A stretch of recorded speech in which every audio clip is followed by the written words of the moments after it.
A pessoa que fez a demonstração. foi mais ou menos isso daqui. Não lembro mais, já faz tempo. Vou comprar uma vassoura de pelo.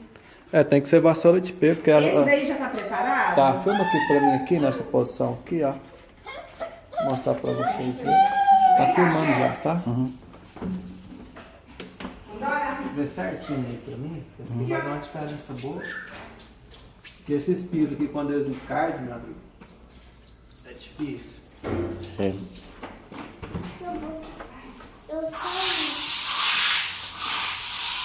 Segredo aqui, senhora, é só espalhar, entendeu? Eu tenho a escovinha, quer? Não, só pra senhora ver. Porque a vassoura ela não corre em fio.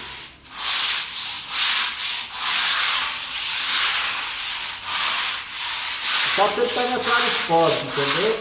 Aí vem com a água e tira.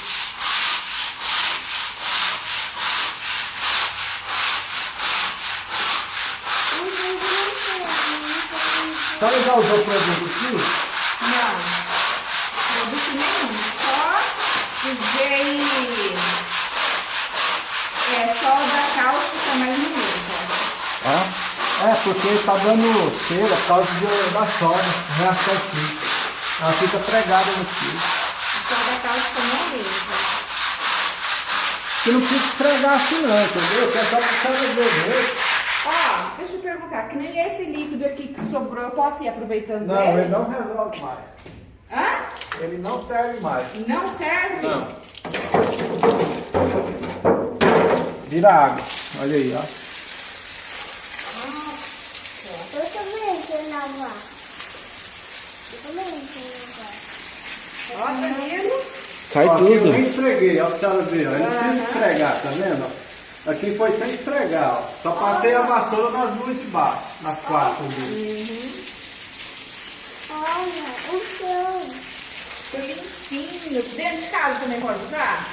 Depende do piso, entendeu? Piso é branco, não precisa. É branco. Só as manchas. Eu não gosto desse branco. Aí, ó, ficou novo, né? Fica E um perfeito. galão desse aqui dá pra usar com esse quintal inteiro, será? Acho que pra mim tem que ter mais. 2, 3, eu acho. Um pro fundo, outro pro